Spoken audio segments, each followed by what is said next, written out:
subscribe, click the bell, and turn on all notifications. The one-stop destination for all WWE and AEW. Seanzviewent Entertainment.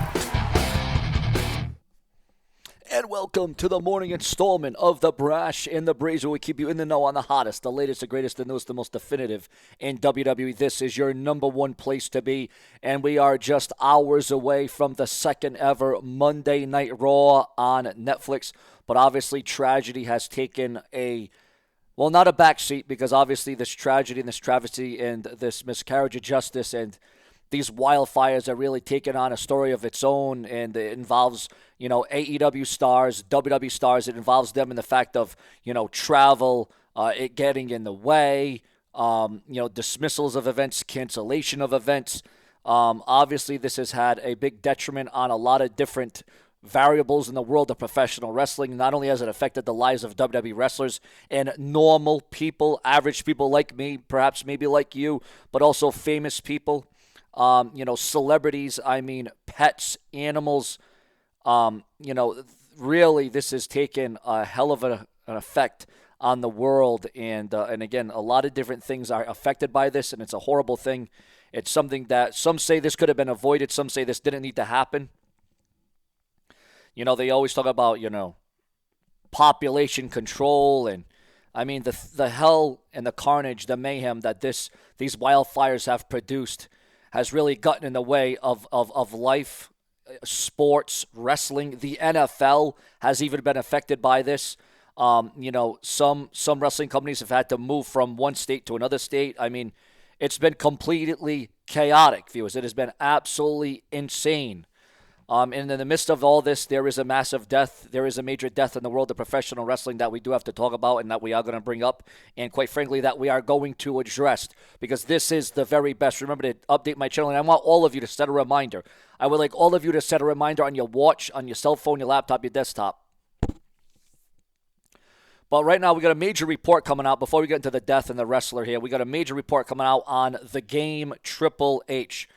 And it is being reported right now that Triple H can't let go of being in the spotlight. According to industry pundits, according to insiders, Triple H can't let go of being in the spotlight. Triple H obviously can't perform because of his medical issues, but he still finds a way to find himself on WWE television now. Some say he is the backtrack of WWE. He is now the new voice of the WWE. And I want your thoughts, your comments, and your opinions. Then, do you feel like Triple H is still in the spotlight? Do you think he should still be on WWE television? Should he just be working backstage? Should he just be working with talent? Do you believe in this of not being able to let go of the spotlight? And Triple H always needs to have his nose inserted into many different things on many different levels. But you know what? Some would say Triple H is doing a great job, but some say Triple H should just not put his hands on everything and just put his hands on what really matters at the end of the day, and that would be, creative in his aspect and his prospect of his job and his motives. So your thoughts, your comments, and your opinions, and what do you think about Triple H currently and the job he is doing and what he has made the WWE into in the last year or so? The Triple H era, as it is referred to in WWE. Triple H was doing this at WrestleMania last year, constantly talking about a new era, all the way through. Ever since Vince McMahon left, what was it, January 2024, that's all this has been. But now on the biggest platforms, WrestleMania, Raw, Netflix's debut, this is what is really driving it home, that Vince is gone. But if everything is the new era, it's like Dixie Carter's deal, where every month something was supposed to change the face of wrestling. If everything's the new era, there's nothing new, then nothing's the new era. Triple H is also being criticized for frequent appearances on WWE programming despite being unable to wrestle due to medical issues. He cited examples such as Triple H's involvement in the angles with Cody Rhodes and Kevin Owens, where no physical payoff is possible. And dare I say, Triple H has been everywhere. I've seen posts online, 15 different things, and it's all about Triple H. This is all my theory. These guys at any level cannot let go. Triple H obviously can't perform because of his medical issues, but I keep going back to the Saturday Night Main Event thing. Why is that after the Cody stuff in the package pile driver, which everybody has forgotten about? Cody was able to just hit a diamond cutter and not get any heat. We'll get the no heat on the show whatsoever, but then Triple H and Kevin Owens get into a shoving match after he lays out Cody Rhodes. That's this weird thing where Hunter keeps interjecting himself into angles, and there's no payoff because he can't get physical. Triple H's involvement to independent wrestling promoters making themselves the focal point of their shows It's like you talk about money marks. This feels like a promoter putting himself on top of an indie show. Everywhere you turn, it's Triple H. And if they're trying to stick it to Vince with all of this, they're only damaging the product themselves. While fans appreciate Triple H's creative direction, the critique highlights a potential overreach that could undermine WWE's efforts to redefine itself in the post-McMahon era. Your thoughts, your comments, and your opinions on this. Have we seen too much of Triple H, too little of Triple H? Do we need to see more of the game Triple H? Do you feel like Triple H should have a center of attention in WWE, or should his focal point be on backstage and creative and development and World Wrestling Entertainment? Remember to like, comment, and become a channel member today. Fans want Chris Jericho to retire after a disastrous AEW Collision match. Yes, fans are asking, they're ranting, they're raving, they're demanding for Chris Jericho to retire after his disastrous Saturday AEW Collision match over the weekend. Your thoughts, your comments, and your opinions on that. WWE might be changing their Saudi Arabian schedule this year, ladies and gentlemen. WWE is gearing up for a major show in Jeddah, Saudi Arabia in June 2025.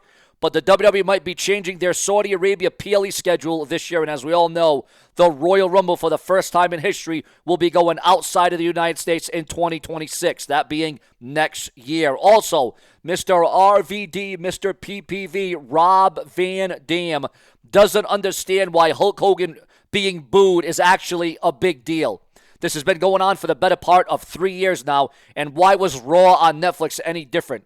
Well, because maybe it was a larger stage, maybe the boos were more profound, maybe it was more provocative. Also, C.J. Perry assists in LA Wildfires relief efforts while undergoing vital medical treatment. And there's a lot of rumors and speculation. There was, quite frankly, a lot of gossip that former WWE Ruthless Aggression diva Melina might have been dead, unresponsive. But it seems like those were just rumors, and she's okay. She's good. She has responded. It seems like Melina is going to be all good. Also, breaking news on WWE versus AEW one-on-one head-to-head. WWE is set to go head-to-head with one of AEW's biggest shows of 2025, that being AEW All In Texas. Yes, ladies and gentlemen, WWE is set to go head-to-head against AEW's biggest show of 2025. Also, ladies and gentlemen, we are receiving word right now on the Texas Rattlesnake. Stone Cold Steve Austin will somehow, some way be involved in WrestleMania 41. Whether that be a match, whether that be an angle, whether that be a promo, whether that be just showing up, the Texas Rattlesnake is expected to be involved in WrestleMania 41 in some shape or capacity. Also, viewers, fans, and subscribers, current wrestlers are being criticized for being spot monkeys. Do you believe that to be the case? Your thoughts, your comments, your opinions. Do you think they should tone it down? Should they tune it down? Also, ladies and gentlemen, receiving word right now about a huge death in the world of professional wrestling. He was an original. Ladies and gentlemen, and this death is very significant. It's very prominent. It is, as a matter of fact, it is as prominent as it gets. Ladies and gentlemen, known to wrestling fans as Hunter Q. Robbins III has sadly passed away at the age of 57. Robbins made a significant impact as a manager in ECW, particularly managing Sabu during his debut and overseeing several tag teams like the Super Destroyers, the Suicide Blondes during their reign as ECW World Tag Team Champions. While primarily a manager, Robbins occasionally wrestled teaming with Jimmy Snook against Todd Gordon and Davey Boy Smith and competing in a battle royal at ECW Ultra Clash 1993. Tributes have poured in, including one from the Blue Meanie, who tweeted, "Rest in peace, ECW original Hunter Q. Robbins III. He was a cool guy, and every time I interacted with him, my thoughts go out to his family." WWE did they intentionally set up Hulk Hogan for failure on Raw on Netflix to get booed? Did they set up Hulk Hogan to get embarrassed? Your thoughts, your comments, and your opinions on that, because this is your number one destination for the hottest, the latest, the greatest, the newest, the most definitive. And if it weren't for you, there would be no Seanzviewent. We come through when the lights are absolutely on bright. But ladies and gentlemen, that simply is not all. Because there is no downfall on Seanzviewent.